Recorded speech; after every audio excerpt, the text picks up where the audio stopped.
Hello, my name is Laura Higgs and this is Spotlight on Souris.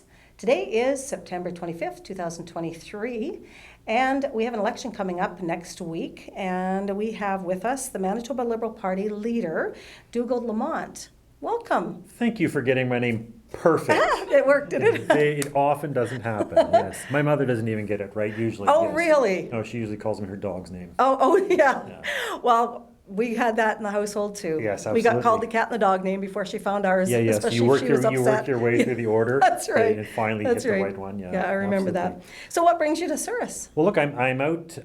First of all, tomorrow is the Brandon Chamber of Commerce debate. It's 7 in the morning, or I understand there's a 7 in the morning now. Nobody told me. Ooh. I didn't realize. So I'm out here for that, and of course to support Michelle Badusky and a couple of our other candidates out here. Yeah, and it's always great to be in Westman. I love Western Manitoba, and yeah, my family has a place about an hour north of here near Rossburn. So Oh, yeah. we have a quarter section with a farmhouse that we've had there for a long time. Right. I keep on thinking the number of decades keeps adding. For a long while, it was only 20 years we'd had it, but Very now scary. it's 50 apparently. Yeah, it does that. Yeah. So besides the Manitoba Liberal Party leader, you also have a... Yeah, so I'm elected. Right. Like I'm the MLA for St. Boniface. Right, I'm running St. for a Boniface, re-election yeah. there. I was elected. It was when Greg Sellinger was fired. Actually, when Greg Sellinger was fired by Wab Kinew back in 2018, there was a by-election, and I ran. I actually did run in St. Boniface 20 years ago as a candidate as well. But in 2018, I ran. I won, and I won again in 2019. So we've been slogging it away. I'm in the legislature with a couple of colleagues, John Gerard and Cindy Lamoureux, and we're hoping to add a few more, as many as we can in this upcoming election. So what do you feel are the most important issues in this election? Like, I think the three things that we're all hearing about, number one is healthcare, because our healthcare Big system time. is sort of falling apart. And look, I'll say, no, I won't. I'll finish my thought. Okay. Number one is healthcare and making sure that we staff people up. We're short on doctors, we're short on nurses, we're short on home care. We have to bring people back into the system and train people up. Actually, one of the things we proposed is to have a new medical school in Brandon, which would be just for rural and northern family medical care. So if you're going to be a family doctor or a nurse practitioner or an EMT or something, and you want to work in northern or rural Manitoba, that's where you'd go. It's got the support of Brandon University and the city of Brandon. It would be great. I mean, I think we need to stop building everything in Winnipeg. This is a big issue. Yes, is that we keep centralizing and centralizing and centralizing. I don't know why, but to me that's really, really important that you're not just, because that's the way I think about it. It's awfully convenient for all the government officials in Winnipeg who say, well, why doesn't everyone just come here? It's awfully inconvenient for everybody else who has to live all across the province. And if you've ever lived anywhere else in the province, you know that you can't get ambulances, you can't get police, all those things, right? So making sure that we have care closer to home, clinics, family clinics, with wraparound care, where you would have a whole team of people. That's the idea. So we'd be training people up, and the idea is to have more clinics like that and fewer mega hospitals in Winnipeg. Right. When it comes to the cost of living, we've proposed some measures on income taxes, actually, some improvements on income taxes. But really, the most important thing for us, because there's all sorts of stuff, I've talked with RMs out here, and they're dealing with infrastructure that's really, really old, decades old in some place. Now is the time for us to reinvest, and we have to start rebuilding everything. There's this sort of sense that after the pandemic, everything sort of fell apart. And we have to rebuild and we have to reconnect, and sometimes in new ways, right? Times change. Times change, but I mean, part of this is about renewal, and we have to figure out how to work together. There was lots of terrible divisions during the pandemic, and there's still terrible divisions now. But it's about trying to be a bit more. Trying to be a bit more forgiving, working with people, figuring out ways. Okay, look, we can say, look, there's a whole bunch of things we don't agree on. Let's figure out the 4 we do, and we'll work on those, and the other stuff we'll worry about later, right? That's what we need to do, because there's so many urgent things we need to do. Right. The other, like I say, is cost of living. For us, we have some plans certainly to help seniors and folks who are low income, but the big focus needs to be on more jobs.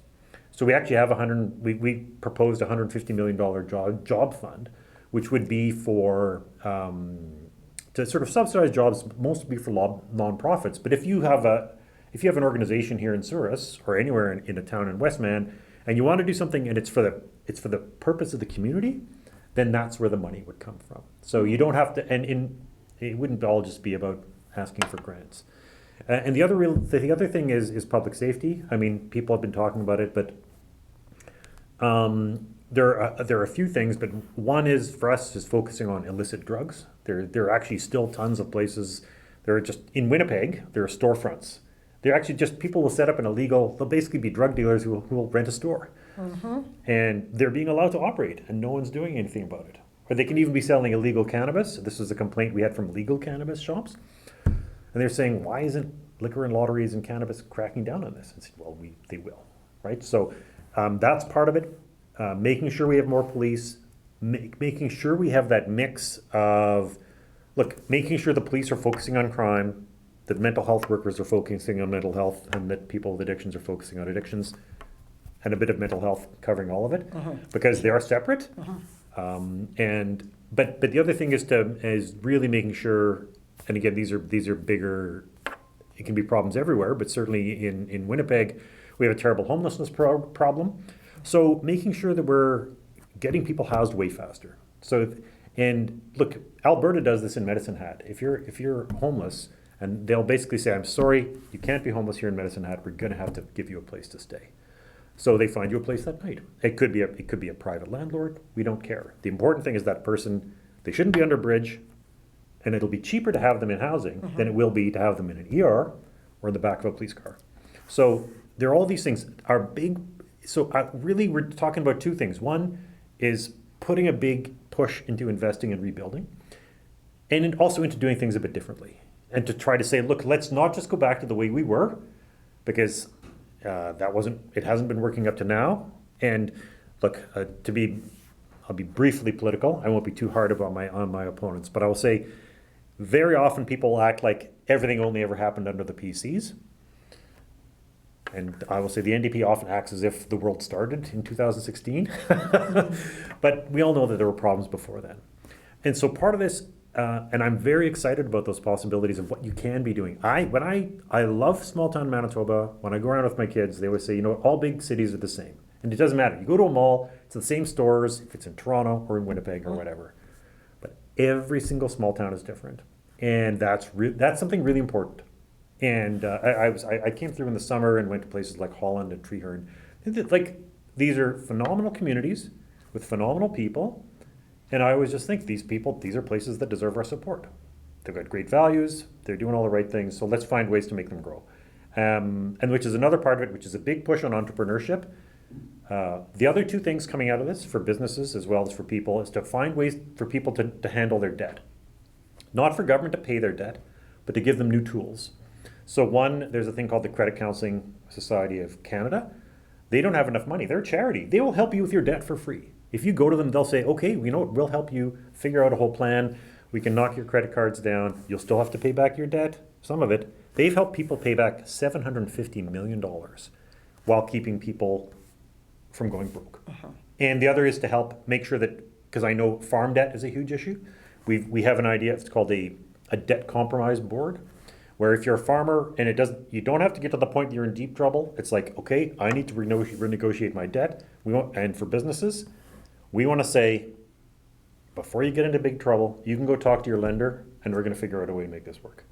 We're going to restructure the debt, or however it's going to work, but that is essential for us. Those are the two things I see going forward: reducing the burden of debt on individuals and businesses and farms, and then investing so that we can move forward and grow. Yeah. Good. Those are my.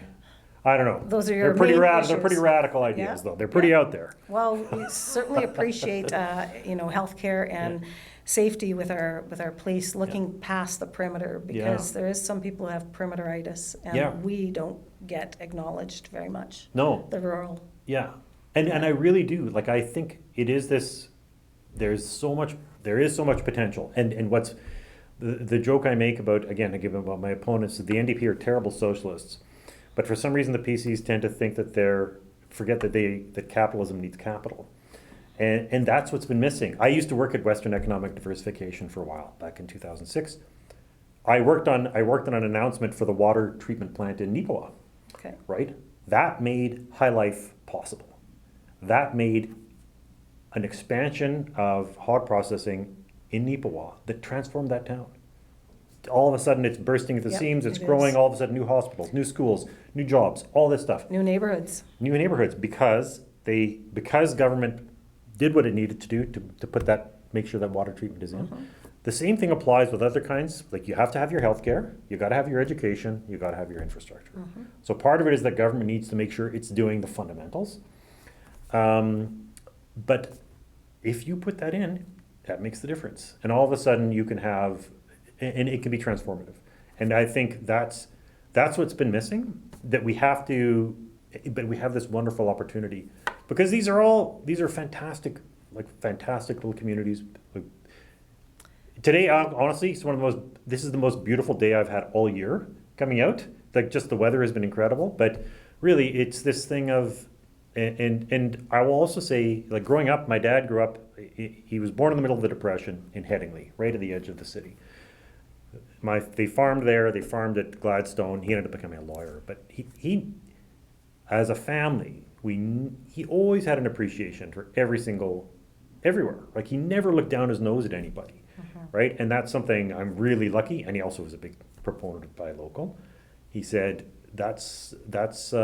he just had that appreciation of local community, and I'm very proud that that's something he passed on to me. But behind every storefront and behind every business, there's people. Yeah, absolutely. It's the people who matter, I think. Absolutely. For sure. That's all there is. It's the same thing with healthcare. It's about people caring for people. Absolutely. And really, and look, this has been, these are tough times, and people are being hard on each other, and the pandemic was very hard. So part of this is about trying to be a bit more, we need to do more to care for each other, I think. Right, Yeah. right. Yeah. Well, I do appreciate your time. Thank you for coming No, in my and spending pleasure. a little bit of time with us here at Yeah, Spotlight absolutely, and Souris. absolutely. My pleasure. Hi to everybody in West Bend and everyone in Souris. Good, Souris.